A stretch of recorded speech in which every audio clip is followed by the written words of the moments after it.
Aye, Shemai, Sitahi, Kroisoi, Chris, Doi, what is cracking, ladies, gents, boys, girls, anybody who is anyone. Today we have Curse of the Mummy. Now, this book is number 27 in the Wizard series, so after this one, we got 2 more books until we finish the series, and then I believe it is book number 59 in the Puffin series. There was a brief reprint of all the Wizard series, Series 2, where they have like a shield design on the cover, and then this book was number 14 in that series. And spoiler alert, I do actually really like this book, but I think the best thing to do right now is to talk about the covers, because who doesn't like talking about covers? I don't know.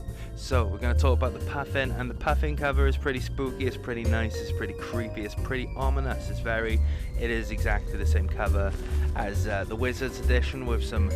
Well, they've tweaked the Wizards one a little bit more, but you get what you get. It's pretty cool. It's nice. It's atmospheric. I like the Puffin cover. There's not really a lot to say. You got the creepy mummy dude that you have to fight, whose name I can't remember off the top of my head. Does it say? Yeah, Chris.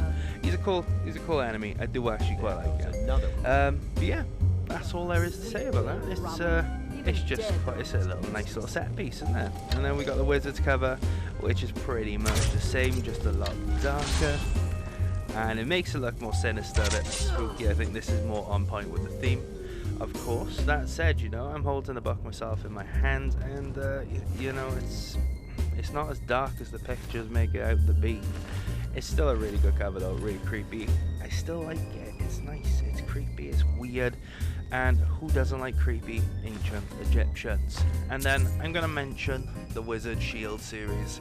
By and large, I don't actually like these covers. They're quite weird. I remember going into Waterstones, the bookshop closest to me, and I saw not this book, but this series on the shelf, and I was like, no, they look really ugly.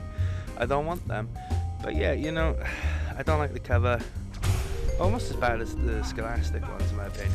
It's a weaker cover, it's probably cheaper in the long run for them to not use the full art. So that is about it. If I had to put them in the first, second, third, the first would have to be Wizard, second goes to Puffin, and the third obviously goes to the Wizard Shield edition. Now, with that out of the way, you see this bad boy on the shelf, you pick it up, you turn it around, you read the back, and what does it say? It says, helping an eccentric archaeologist unearth an ancient tomb in the Desert of Skulls seems like an easy task for a heroic adventurer like you.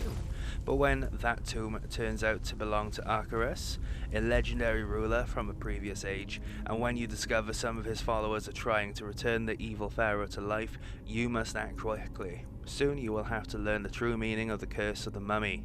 It will take a real hero to defeat Arcturus and win the treasure. Dare you take on the challenge? Now that is pretty spot on, except I don't think there wasn't really any challenges. There was a lot of riddles and stuff, and decoding words into like different references. But honestly, the adventure was really good. The adventure was fantastic. It was superb. Like the back says, it's sort of like a fantasy ancient Egypt, and you don't see that very often, in my opinion. From what I can tell, from what I've seen myself, I don't know why I butchered that so badly, except maybe Warhammer, when you had the Tomb Kings from Fantasy and then the Thousand Suns from 40k. I don't think you see very many. You don't get a lot of takes on fantasy ancient Egypt. It's really cool. I liked it. It was really cool. And all the enemies sort of make sense. They were all like Egyptian. So you fight scarab beetles, snakes, scorpions. You fight, I think, a few takes on Egyptian gods, like the ancient gods. That was pretty cool. That's pretty interesting. It's all very Egyptian, and it's actually really, really good. This book, however, you are poisoned. You got like a poison score that goes up to 18, and then you just drop dead. So what you're going to find out is that you do take a lot of poison damage, and obviously you've only got 18 points to take. So when you're doing certain things and you just take 3 poisons, it's like, ooh. But what you're going to find out is when you're fighting enemies, a lot of them will actually be dealing poison damage when they attack you. So you might like succumb to your poison before you even get halfway through the story. There is an interaction towards like the first part where you actually do get assaulted by like a bandit or somebody who's got like a poison dagger. It is really cool. It's a very interesting mechanic. It's going to be one of those things. It's like a timer, and I suppose there's going to be a lot of points where if you're playing it like traditionally with dice and the pen and paper, you're going to find that you're sort of in a position where you like genuinely cannot win, because maybe you're like on 15 poison out of 18 and you're like in the first quarter. So I like it, but you might not keep that in mind. They return with having to decode words into numbered references, and this time honestly I found it okay. I did actually find it enjoyable. In one scenario there's a riddle given to you by a sphinx, and oddly enough the riddle's actually doable. It's not like convoluted and awkward. It's a very straightforward riddle, and the answer's pretty easy to get and it's easy to translate. It's really, really good, to be honest. I did like thoroughly enjoy it. You know, there's nothing in this book that seems noticeably unfair.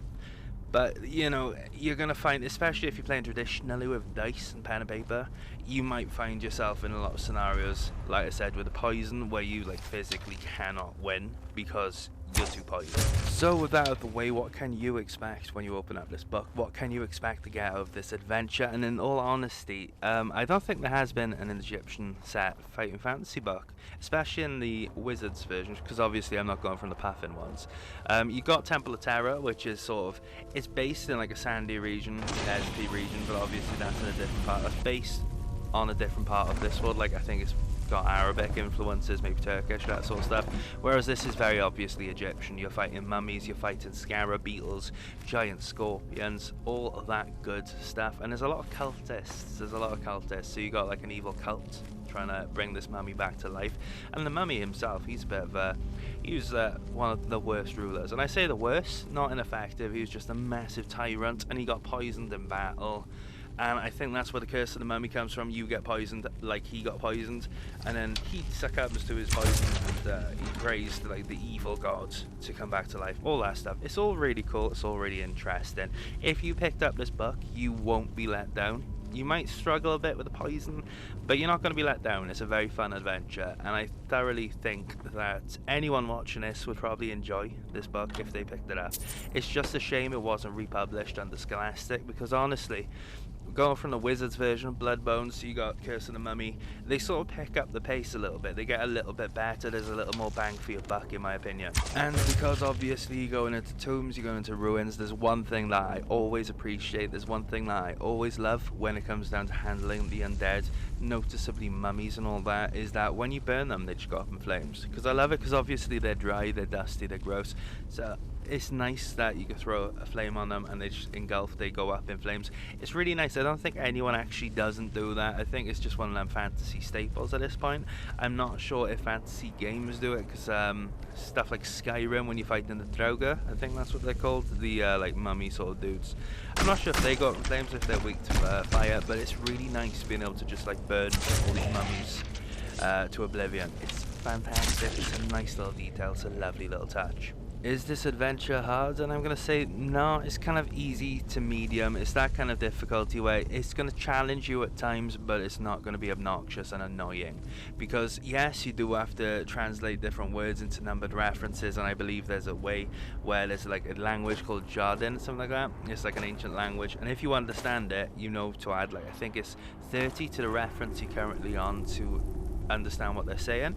It's that kind of thing. It's like some of the mechanics from Creature of Havoc, but it's very, very watered down, and it's enjoyable. It's a very nice experience. It's like when you have your first drink, and if you maybe start on like absinthe, like the real stuff, and it's like 70% and it makes you blind for a second, it's going to be a bit jarring. But then when you have maybe like the weaker stuff that's like 20% that just tastes like aniseed, it's quite nice, it's quite enjoyable. It's an okay experience. That said though, I don't drink absinthe, because who does? But you know what I mean. It's a fantastic, it's a lovely little, I enjoyed it. The mechanics weren't hard, but they were challenging. They were nice. It was a nice little challenge for a change. But that said, do I recommend this book? And I'm honestly going to say yeah, this book, I haven't rated it on Goodreads yet, but I'm going to probably give it a 4 out of 5, because it is a fantastic little read. It is a fantastic little addition to any fighting fantasy collection you might have. If you don't collect them and you just buy one every now and again, I'm honestly going to say put this on your radar, because it's fun, it's refreshing, and it's something that felt new, you know. Obviously you got the timer, well it's not a timer, you got like a poison counter, but it's a fun little mechanic that I quite enjoy. But all in all, I did really enjoy this book, and I think you, the viewer, will enjoy the book if you decide, if you want to delve into the ancient land of the Desert of Skulls. It's a really good book. It's a really good book, and I think you'll enjoy it. So that about wraps it up, guys and girls. So next week we got Spellbreaker. That's going to be good. Hopefully you're going to be there to watch it. If not, hopefully you have a lovely week, a lovely life, and you just take care of yourself. But without further ado, I'll Take care. Ta-ra. Hope to see you then.